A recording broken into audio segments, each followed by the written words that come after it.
नमस्कार, मैं पंकज आप सभी के इस वीडियो में बहुत बहुत स्वागत करता हूं। और थंबनेल में बिल्कुल सही पढ़ा आपने। डिस्काउंट्स और स्कीम देख के आप अपने सेल्स को कैसे बढ़ा सकते हो ना, उसके ऊपर मैं बात करूंगा। डिस्काउंट्स और स्कीम कितना ज्यादा इफेक्टिव है ना, इसके ऊपर एक स्टडी किया गया था, जहां पे एक मॉल के अंदर दो प्रोडक्ट रखे गए थे। दोनों ही सेम प्रोडक्ट थे। एक प्रोडक्ट को 499 में बेचा जा रहा था और दूसरे प्रोडक्ट को 999 में बेचा जा रहा था, लेकिन 50% डिस्काउंट पे। स्टडी के एंड में यह पता चला कि जो प्रोडक्ट 999 का था, जिसमें 50% डिस्काउंट है, वो ज्यादा बिका कंपेयर टू उससे जिसका प्रोडक्ट का प्राइस 499 था, लेकिन उस पर कोई डिस्काउंट नहीं था। यही होता है पावर ऑफ डिस्काउंटिंग या फिर स्कीम्स।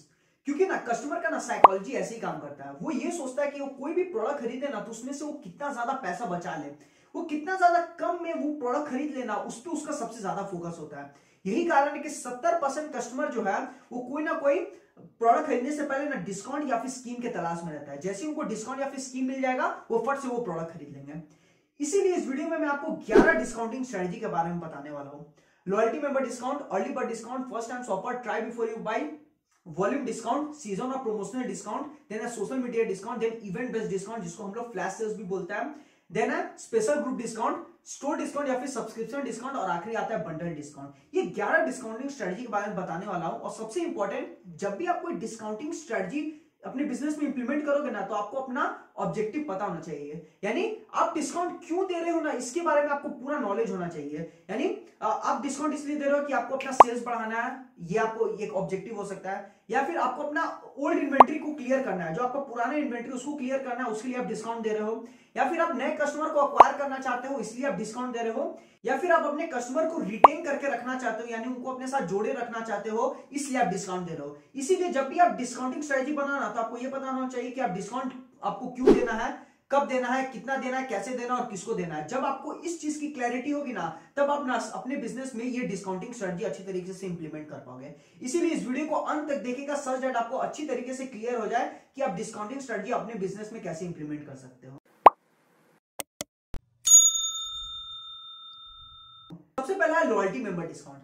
आप अपने बिजनेस में ना लॉयल्टी प्रोग्राम्स रखो। लॉयल्टी प्रोग्राम्स के अंदर वो कस्टमर को डाल दो जो आपसे फ्रीक्वेंटली बाय करता है, यानी वो कस्टमर जो आपसे हमेशा खरीदी करते रहता है, उनको आप लॉयल्टी प्रोग्राम के अंदर डाल दो। अब जब भी वो कस्टमर आपसे नेक्स्ट परचेस करे ना, तो आप उनको छोटा मोटा डिस्काउंट दे दो। डिस्काउंट से क्या होगा ना, कस्टमर आपसे हमेशा सामान खरीदते रहेगा। अब क्योंकि कस्टमर आपसे ही सामान खरीद रहा है, तो आपको उनका बाइंग बिहेवियर भी पता चल जाएगा, यानी वो कौन सा प्रोडक्ट खरीद रहा है, कब खरीद रहा है, ये सब आपको मालूम हो जाएगा। तब आप उनको अपसेल भी कर सकते हो, कभी कभी आप उनको एक्सपेंसिव प्रोडक्ट भी बेच सकते हो। लॉयल्टी प्रोग्राम के अंदर आप इवन एक्सक्लूसिव मेंबरशिप भी रख सकते हो, यानी वो कस्टमर जो आपसे एकदम ज्यादा लॉयल है ना, उनको आप एक्सक्लूसिव मेंबरशिप दे दो। और उन कस्टमर को आप रिवॉर्ड पॉइंट्स दे दो, यानी जो भी लॉयल्टी प्रोग्राम के अंदर है, जो भी कस्टमर आपके लॉयल्टी प्रोग्राम के अंदर है, उनको आप रिवॉर्ड पॉइंट्स दे दो। यानी जब भी वो परचेस करेंगे तो उनको कुछ ना कुछ रिवॉर्ड पॉइंट्स मिलेगा। या फिर जब भी वो आपके लिए कोई नया कस्टमर लेके आएंगे, तो आपको रिवॉर्ड पॉइंट मिलेगा। इससे क्या होगा, जब भी उनका रिवॉर्ड पॉइंट्स फिल हो जाएगा, भर जाएगा, और जब भी वो आपके पास रिडीम करने आएंगे, तो आप उनको छोटा मोटा गिफ्ट दे दो, या फिर आप उनको कोई डील दे दो, या फिर कोई डिस्काउंट दे दो कोई भी प्रोडक्ट खरीदने पे। इससे क्या होगा ना कि कस्टमर को आप ना हमेशा जोड़े हुए रख पाओगे, यानी कस्टमर आपके साथ हमेशा रिटेल रहेगा, वो आपसे ही खरीदी करेगा, क्योंकि आप उनको हर प्रोडक्ट खरीदने पे रिवॉर्ड पॉइंट दे रहे हो, डिस्काउंट दे रहे हो। तो कस्टमर ना आपको अपना मानेगा, वो आपके साथ ही हमेशा बिजनेस करेगा, वो आपसे ही खरीदी करेगा। आपके बिजनेस में सीआरएम इंप्लीमेंट है, सीआरएम टेक्नोलॉजी, तो आपके लिए लॉयल्टी प्रोग्राम्स ना मैनेज करना बहुत ज्यादा इजी हो जाएगा। गूगल में बहुत सारे वेंडर्स ऐसे हैं जो आपके लिए लॉयल्टी कार्ड्स बना देंगे। लॉयल्टी कार्ड्स में वो चिप होगा ना, जो डायरेक्टली कनेक्ट होगा आपके सीआरएम से, यानी जब भी कस्टमर आपका लॉयल्टी कार्ड स्वाइप करेगा, तो आपको पूरा डिटेल मिल जाएगा कि इसका रिवॉर्ड पॉइंट्स कितना है, ये कौन सा कस्टमर है, इसने कितना प्रोडक्ट खरीदा है, वो सब डिटेल आपको मिल जाएगा। उस हिसाब से आप उनको उसी तरीके से आप उनको डिस्काउंट भी दे सकते हो। तो ये आप लॉयल्टी मेंबर डिस्काउंट अपने बिजनेस में इस्तेमाल कर सकते हो। दूसरा है फर्स्ट टाइम शॉपर डिस्काउंट। नाम से समझ में आ रहा है, फर्स्ट टाइम शॉपर। ये डिस्काउंटिंग स्ट्रेटजी स्पेसिफिकली नए कस्टमर को अक्वायर करने के लिए दी जाती है। यहाँ पे बिजनेस कस्टमर को डिस्काउंट देती है सच दैट कि कस्टमर कोई ना कोई प्रोडक्ट उनसे खरीद ले पहली बार। ई कॉमर्स में इसका सबसे ज्यादा इस्तेमाल होता है। आपने देखा होगा, कोई भी आप नए ई कॉमर्स वेबसाइट में जाओगे, तो आप उनसे कोई भी नया प्रोडक्ट खरीदोगे ना, तो वो आपको कोई ना कोई डिस्काउंट दे देता है पहले परचेस पे, 10%, 20% का ऐसे ही। अगर आपको फर्स्ट टाइम शॉपर डिस्काउंट अपने बिजनेस में इस्तेमाल करना है, ये स्कीम इस्तेमाल करना है, तो आपको अच्छी तरीके से इसे प्रमोट करना पड़ेगा, यानी आपको अवेयर करना पड़ेगा नए कस्टमर को कि आप उनको डिस्काउंट दे रहे हो सच दैट वो आपसे प्रोडक्ट खरीदे। ऑफलाइन अगर आप कर रहे हो, तो आप अपने दुकान के बाहर में बोर्ड लगा सकते हो कि आप अगर आप हमसे पहली बार प्रोडक्ट खरीदोगे तो आपको हम 10-20% का डिस्काउंट दे देंगे। ऑनलाइन में कूपन या फिर आप ऑनलाइन एड्स के माध्यम से आप फर्स्ट टाइम शॉपर डिस्काउंट का बारे में अवेयर कर सकते हो। तो आप ये स्ट्रेटजी भी इस्तेमाल कर सकते हो। तीसरा है अर्ली बर्ड डिस्काउंट। ये डिस्काउंटिंग स्ट्रेटजी आप तब इस्तेमाल कर सकते हो जब आप अपने बिजनेस में कोई नया प्रोडक्ट लॉन्च करने वाले हो या फिर अपने प्रोडक्ट को प्रमोट करने वाले हो। यहाँ पे क्या होगा कि आप अपने कस्टमर को बोल सकते हो, चुनिंदा कस्टमर को, कि हम एक नया प्रोडक्ट को लॉन्च करने वाले हैं, तो अगर आप प्री ऑर्डर करेगा तो हम आपको कुछ परसेंटेज ऑफ डिस्काउंट दे देंगे। ये अर्ली बर्ड डिस्काउंट आपका लिमिटेड पीरियड के लिए होना चाहिए, सच दैट कस्टमर इंकरेज हो कि वो आपसे प्री ऑर्डर करे। इसका फायदा ये है कि जो भी कस्टमर आपका अर्ली बर्ड ऑफर का फायदा उठाएगा वो आपके ना बहुत ज्यादा स्पेशल फील करेगा। इसलिए सपोज अगर आपके पास 1000 कस्टमर है लेकिन केवल आपने 20 कस्टमर को अर्ली बर्ड ऑफर अवेल करने का मौका दिया है, तो वो 20 कस्टमर ना बहुत ज्यादा डिलाइट फील करेगा, क्योंकि उतने सारे कस्टमर में केवल वही 20 कस्टमर ही अर्ली बर्ड ऑफर का अवेल कर पाएंगे। तो ना कस्टमर एक डिलाइट फील करेगा, उसे स्पेशल ट्रीटमेंट मिलेगा और कस्टमर आपके साथ रिटेन रहेगा। तो आप अर्ली बर्ड डिस्काउंट का भी इस्तेमाल कर सकते हो। ये एक बहुत ही अच्छा डिस्काउंटिंग स्ट्रेटजी हो सकता है। चौथा है वो है ट्राई बिफोर यू बाय। ये ना फ्रीमियम मॉडल की तरह सबसे ज्यादा इस्तेमाल किया जाता है, यानी पहले इस्तेमाल करें फिर विश्वास करें। ये ना डिस्काउंट नहीं है लेकिन ये ना स्कीम की तरह बहुत ही अच्छे तरीके से काम आता है। E commerce try before you buy का सबसे ज्यादा इस्तेमाल करती है, क्योंकि एक रेस्ट्रिक्शन है ना, आप प्रोडक्ट को छू नहीं सकते, ठीक तरीके से देख नहीं सकते, ट्रायल नहीं ले सकते, ऑफलाइन में सब कुछ हो सकता है। इसीलिए ई कॉमर्स को मजबूरन वैसे करना पड़ा। और वो क्या करती है कि अगर कस्टमर को कोई प्रोडक्ट पसंद आया तो आप वो प्रोडक्ट को घर मंगवा लो, घर मंगवाने के बाद आप ट्राई कर लो, अच्छा लगा तो खरीदना, नहीं अच्छा लगा तो मत खरीदना, वो प्रोडक्ट वापस चला जाएगा। इस तरीके से e commerce try before you buy का इस्तेमाल करती है। सैस कंपनीज भी ट्राई बिफोर यू बाय का इस्तेमाल करती है। तो ये एक स्कीम की तरह है जिसको आप अपने बिजनेस में भी इस्तेमाल कर सकते हो। नेक्स्ट है वॉल्यूम डिस्काउंट। वॉल्यूम डिस्काउंट को ऑफलाइन बिजनेस सबसे ज्यादा इस्तेमाल करती है, जहां पे अगर कोई भी कस्टमर बल्क परचेस करता है, यानी एक साथ 10,000 20,000 का सामान खरीद रहा है, तो उनको आप कुछ परसेंटेज का डिस्काउंट दे दो। जैसे अगर कोई 30,000 का सामान खरीदेगा तो आप उनको 5% या फिर 6% का डिस्काउंट दे दो, तो वो होता है वॉल्यूम डिस्काउंट। ऑनलाइन इसका कैसे इस्तेमाल होगा? इसको ऑनलाइन में से हम लोग मल्टी बाय बोलते हैं, यानी एक सबसे अच्छा एग्जांपल है buy 10 for the price of 5, यानी 10 प्रोडक्ट खरीद लो 5 के दाम पे, ये एक होता है। या फिर दूसरा, आपने देखा होगा बहुत सारे मॉल्स में जहां पे आपको एक टी शर्ट 200 रुपए का पड़ता है, लेकिन अगर आप एक साथ 5 टी शर्ट खरीदोगे तो वो आपको बोलेंगे कि आप 800 में ले जाओ, यानी आपको 200 का बचत होगा। तो इस तरीके से वॉल्यूम डिस्काउंट को आप ऑनलाइन में भी इस्तेमाल कर सकते हो। नेक्स्ट है सीजनल और प्रमोशनल डिस्काउंट। ये डिस्काउंटिंग स्ट्रेटजी स्पेसिफिकली पुरानी इन्वेंट्री को, ओल्ड इन्वेंट्री को क्लियर करने के लिए ही दी जाती है। यहाँ पे क्या है, सीजनल डिस्काउंट में कि मान लीजिए अगर मार्च का महीना आ गया, ठंड खत्म होने वाली है, लेकिन अभी भी आपके पास ठंड के कपड़ों का स्टॉक बचा हुआ है, तो उनको आप सीजनल डिस्काउंट देके आप उसे क्लियर कर सकते हो, या फिर प्रमोशनल डिस्काउंट दे सकते हो। यानी मान लीजिए अगर आपके पास स्टॉक बचा हुआ है तो आप कोई हॉलीडे इवेंट पे या फिर कोई फेस्टिव सीजन पे by one get one free लगा के आप उन प्रोडक्ट को क्लियर कर सकते हो। By one get one free तो आपको पता ही है, एक प्रोडक्ट खरीदने पे दूसरा कॉम्प्लीमेंट्री फ्री मिल जाएगा। तो उस तरीके से आप इस सीजनल और प्रमोशनल डिस्काउंट का इस्तेमाल कर सकते हो अपने पुराने इन्वेंट्री को क्लियर करने के लिए।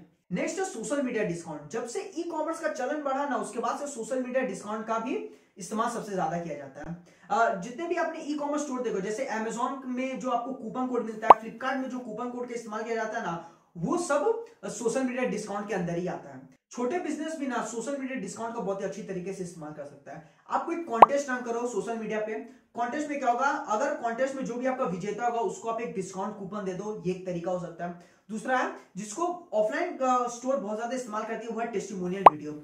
आप अपने कस्टमर को बोल सकते हो कि आप हमारा स्टोर में आके आप एक टेस्टिमोनियल वीडियो बनाओ, उसे सोशल मीडिया पे अपलोड कर दो। सोशल मीडिया पे अपलोड करने से आप उनको एक डिस्काउंट कूपन दे दो। इससे क्या होगा कि आपको सोशल मीडिया पे रीच मिल जाएगी और कस्टमर को डिस्काउंट मिल जाएगा। इस तरीके से भी आप कर सकते हो। तीसरा है आप कूपन प्रोग्राम्स भी रन सकते हो। कस्टमर अगर आपका ई कॉमर्स स्टोर है और कस्टमर आपसे खरीदी करता है तो आप उनको कैश कूपन दे दो। कैश कूपन से क्या होगा, जब भी वो नेक्स्ट परचेस करेंगे तो वो कैश कूपन रिडीम हो सकता है। इस तरीके से भी आप सोशल मीडिया डिस्काउंट का इस्तेमाल कर सकते हो। नेक्स्ट है इवेंट बेस्ड डिस्काउंट। इसको ना फ्लैश सेल्स भी बोला जाता है। जितने भी पॉपुलर ब्रांड्स हैं जैसे अमेजोन, फ्लिपकार्ट, बिग बाजार, ये लोग फ्लैश सेल्स या फिर इवेंट बेस्ड डिस्काउंट का इस्तेमाल करती है। आपने देखा होगा अमेजोन का ग्रेट फेस्टिव सीजन, उसमें आपको हर प्रोडक्ट पे सिग्निफिकेंट डिस्काउंट मिलता है। फ्लिपकार्ट का बिग बिलियन डेज है जो अक्टूबर में आता है, उसमें भी आपने देखा होगा हर प्रोडक्ट पे सिग्निफिकेंट डिस्काउंट, हर प्रोडक्ट पे 10% 20% का डिस्काउंट उसमें होता ही होता है।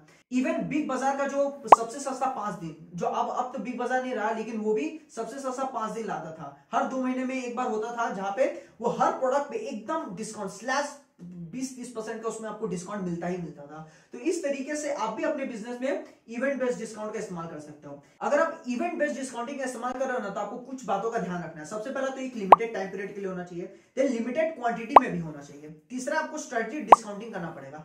ऐसा नहीं कि आपका 10 का प्रोडक्ट है, 2 का मार्जिन है, लेकिन आप 50% का डिस्काउंट दे रहे हो। ऐसा नहीं होना चाहिए, आपको एकदम मार्जिन चेक करके डिस्काउंट देना है। चौथा, जब भी आपका ये इवेंट बेस्ड डिस्काउंटिंग स्टार्ट हो, उससे पहले आपको अच्छी तरीके से प्रमोशन और मार्केटिंग कर देना, ऑनलाइन और ऑफलाइन में, सच दैट लोगों को पता चल जाए कि आप इवेंट बेस्ड डिस्काउंटिंग स्कीम ला रहे हो, तो लोग अच्छी तरीके से अवेयर हो जाए। अब पांचवा है, आपका ऑप्टिमम इन्वेंट्री होना चाहिए। यानी जब भी आप इवेंट बेस्ड डिस्काउंटिंग का आप इस्तेमाल करोगे, तो आपका इन्वेंट्री कम नहीं पड़ना चाहिए उस टाइम, आपको इसका भी ध्यान रखना है। नेक्स्ट है डिस्काउंट फॉर स्पेशल ग्रुप। ये जो डिस्काउंटिंग स्ट्रेटजी है ना, ये स्पेसिफिकली स्पेशल ग्रुप्स के लिए बनाया जाता है, जैसे आर्मी ऑफिसर, विडो वुमेन, या फिर कोई ब्लाइंड पर्सन, या फिर स्टूडेंट। इन लोगों के लिए ये सारे स्पेशल ग्रुप्स होते हैं। इसको ना एज अ सीएसआर एक्टिविटी भी ट्रीट किया जाता है, यानी कॉर्पोरेट सोशल रेस्पॉन्सिबिलिटी। इसे इस डिस्काउंटिंग स्ट्रेटजी को या तो आप पूरे साल रन कर सकते हो, या फिर कुछ ओकेजन पे आप इसे रन कर सकते हो। इसका जो सबसे अच्छा एग्जांपल है, जितने भी ब्रांड्स है जैसे एप्पल, लेनोवो, सैमसंग, माइक्रोसॉफ्ट, ये स्टूडेंट ऑफर रन करता है पूरे साल। यानी कोई भी स्टूडेंट अगर इनका प्रोडक्ट खरीदता है, तो ये अपने प्रोडक्ट में से कुछ स्पेसिफिक डिस्काउंट दे देता है, 15%, 20% का। दूसरा मैं एग्जांपल दूंगा बड़ा बिजनेस का, जो इनका जो सबसे मेन प्रोडक्ट है, बिजनेस कोचिंग प्रोग्राम, ये 36,000 रुपए का है एक्चुअल प्राइस, लेकिन अगर कोई स्टूडेंट इसको अवेल करता है, तो इनको वो 50% डिस्काउंट पे देता है, यानी 18,000 रुपए पे। तो इस तरीके से आप भी अपने बिजनेस में स्पेशल ग्रुप डिस्काउंटिंग का इस्तेमाल कर सकते हो। नेक्स्ट है स्टोर डिस्काउंट या फिर सब्सक्रिप्शन डिस्काउंट। यानी आप एक पर्टिकुलर प्रोडक्ट पे डिस्काउंट देने की जगह आप अपने पूरे स्टोर पे ही डिस्काउंट दे देते हो। यानी अगर आपको कस्टमर को उस डिस्काउंटेड प्राइस में उस प्रोडक्ट को खरीदना है ना, तो उसको आपके ही स्टोर में आना होगा। इससे क्या होता है ना, कि आपका कस्टमर रिटेंशन रेट बढ़ जाता है, क्योंकि अगर उसको उस डिस्काउंटेड प्राइस में प्रोडक्ट चाहिए, तो उसको आपकी ही दुकान में आना पड़ेगा। इससे क्या होगा, कस्टमर आपसे और ज्यादा खरीदी करेगा और उसका रिटेंशन रेट भी बढ़ जाएगा। इसका जो सबसे अच्छा एग्जांपल है ना, वो है डीमार्ट का। डीमार्ट में जब आप जाइएगा ना, डीमार्ट के स्टोर में, तो वहां पे आपको 2 प्राइस दिखेंगे। एक है रेगुलर प्राइस, यानी वो प्राइस जो मार्केट में चल रहा है, और दूसरा है डीमार्ट प्राइस, यानी वो प्राइस जो डीमार्ट डिस्काउंट देके आपको बेच रहा है। उसमें ना मान के चले, अगर रेगुलर प्राइस 20 रुपए का है, तो डीमार्ट ना 15 रुपए में बेचता है डिस्काउंट करके। तो इससे क्या है कि अब अगर आपको डिस्काउंट में वो प्रोडक्ट चाहिए, अगर आपको उसी प्राइस में वो प्रोडक्ट चाहिए ना, तो आपको डीमार्ट के स्टोर में ही आना पड़ेगा। आप किसी और स्टोर में जाके उस प्राइस में आप वो प्रोडक्ट नहीं खरीद सकते। तो ये स्टोर डिस्काउंट होता है। सब्सक्रिप्शन डिस्काउंट भी सेम ही है, लेकिन उसमें थोड़ा सा स्लाइड चेंज है। मैं आपको इजी डे का एग्जांपल देता हूं। इजी डे जो फ्यूचर रिटेल का पार्ट है, हालांकि अब वो बंद हो गया है, लेकिन जो लोग इजी डे में गए होंगे ना, उनको ना सेम वही दिखता होगा। एक रेगुलर प्राइस, एक है इजी डे का प्राइस, ठीक है। लेकिन अगर आपको इजी डे के प्राइस में उस प्रोडक्ट को अवेल करना है, तो आपको उनका सब्सक्रिप्शन लेना पड़ेगा। 1,000 रुपए साल का रहता है। तो उस तरीके से वो सब्सक्रिप्शन डिस्काउंट का इस्तेमाल करते थे। तो ये था स्टोर डिस्काउंट और सब्सक्रिप्शन डिस्काउंट। आप भी अपने बिजनेस में ये डिस्काउंटिंग स्ट्रेटजी का अच्छे तरीके से इस्तेमाल कर सकते हो। इस वीडियो का जो हमारा आखिरी डिस्काउंटिंग स्ट्रेटजी है, वो है बंडल डिस्काउंट। बंडल डिस्काउंट में क्या है कि आप अपने सिंगल प्रोडक्ट के प्राइस को कम करके नहीं बेचते हो, डिस्काउंट करके नहीं बेचते हो। आप क्या करते हो, जितने भी कॉम्प्लीमेंट्री प्रोडक्ट्स हैं, उनके जितने भी जुड़े हुए प्रोडक्ट हैं, उन सबको एक साथ बंडल करते हो और उसको आप डिस्काउंट में बेचना स्टार्ट करते हो। इससे क्या होता है ना, कि आपका बल्क परचेजिंग इंक्रीज हो जाता है। अगर मैं आपको इसके एग्जांपल दूं, जैसे मेंस का जितना भी ग्रूमिंग प्रोडक्ट्स है, शैम्पू, साबुन, क्रीम, तेल, जो भी है, वो सारे मेन के ग्रूमिंग प्रोडक्ट है, उन सबको आप एक साथ बंडल करके डिस्काउंट में बेचना स्टार्ट करते हो। ऑनलाइन कोर्सेज भी बंडल डिस्काउंट में ही आता है। जैसे आपने देखा होगा कि अगर कोई कंपनी एक साथ 10-15 कोर्स सेल करती है, हर कोर्स का दाम 5,000, 10,000, 20,000 रुपए का है, तो वो क्या करती है, एक साथ वो क्या बोलती है कि हम इन 10 कोर्स को एक साथ बेच रहे हैं 20,000 रुपए में। तो ये बंडल डिस्काउंट होता है। बुक्स के मामले में भी वही है। आप जब भी अमेजोन में बुक्स खरीदोगे ना, अगर आप 2 या 3 बुक्स एक साथ खरीदोगे, तो वो आपको ऑफर करता है कि आप हमसे ये 6 बुक खरीद लो, जिसमें आपको वो 3 बुक तो मिलेंगे जो आपने सेलेक्ट किया है, एक्स्ट्रा आप ये 3 बुक खरीद लो, आपको कम प्राइस में हम दे देंगे। तो इस तरीके से बंडल डिस्काउंट काम आता है। तो आप भी अपने बिजनेस में ब्रेनस्टॉर्म कीजिए, अब अपनी टीम के साथ बैठिए और देखिए कि ऐसा कौन सा कॉम्प्लीमेंट्री प्रोडक्ट है जिनको आप एक साथ बंडल करके डिस्काउंट में बेच सकते हो। एक चीज जो आपको ध्यान में रखना है कि आपको इसका मार्जिन चेक कर लेना है। यानी जो भी आप प्रोडक्ट को बंडल करके बेचोगे ना, तो आपको ये ध्यान में रखना है कि आप अपना मार्जिन तो नहीं खो रहे हो, आपने लॉस में तो नहीं बेच दिया। तो आपको इसका भी ध्यान रखना होगा बंडल डिस्काउंट में। इसी के साथ हमारी वीडियो खत्म होता है। आशा करता हूं जो मैंने आपको इस वीडियो में 11 डिस्काउंटिंग स्ट्रेटजी के बारे में बताया, आपको अच्छी तरीके से समझ में आएगा। एक चीज जो आपको हमेशा ध्यान में रखना है, आपको अपना प्रॉफिट मार के डिस्काउंट नहीं देना है। अगर आप 10 रुपए का प्रॉफिट कमा रहे हो और 2 रुपए का उसमें से भी आप काट के डिस्काउंट दे रहे हो ना, इतना चलता है। कम कमाओ लेकिन डिस्काउंट दे दो, ये थोड़ा तक ठीक है। लेकिन आप 10 का प्रॉफिट कर रहे हो, उसमें से भी आप 9 रुपए का एक्स्ट्रा डिस्काउंट दे रहे हो, तो आपके लिए सफल नहीं होगा। इसीलिए हमेशा प्रॉफिट मार के डिस्काउंट आपको नहीं देना, स्ट्रेटेजिकली डिस्काउंटिंग आपको प्लान करना होगा। इवन आप जब भी डिस्काउंट दे रहे हो तो आपको अपना ऑब्जेक्टिव क्लियर रखना है, क्यों देना है डिस्काउंट, ये आपको क्लियर होना चाहिए। क्यों देना है, कब देना है, कितना देना है, किसको देना है और कैसे देना है, सब आपका क्लियर होना चाहिए। तभी आप सही तरीके से डिस्काउंटिंग स्ट्रेटजी को अपने बिजनेस में इंप्लीमेंट कर सकते हो। वीडियो इंफॉर्मेटिव लगा तो इसे जरूर शेयर कीजिएगा, हमारे चैनल को सब्सक्राइब कर दीजिएगा इस तरीके के पावरफुल वीडियोस के लिए। फेसबुक और इंस्टाग्राम में मैं डेली कंटेंट डाल रहा हूँ, डेली शॉर्ट्स डाल रहा हूँ, आप मुझे वहां पे भी फॉलो कर सकते हैं। आपने इस पूरे वीडियो को देखा इसके लिए धन्यवाद, मिलते हैं अगले वीडियो में, तब तक के लिए जय।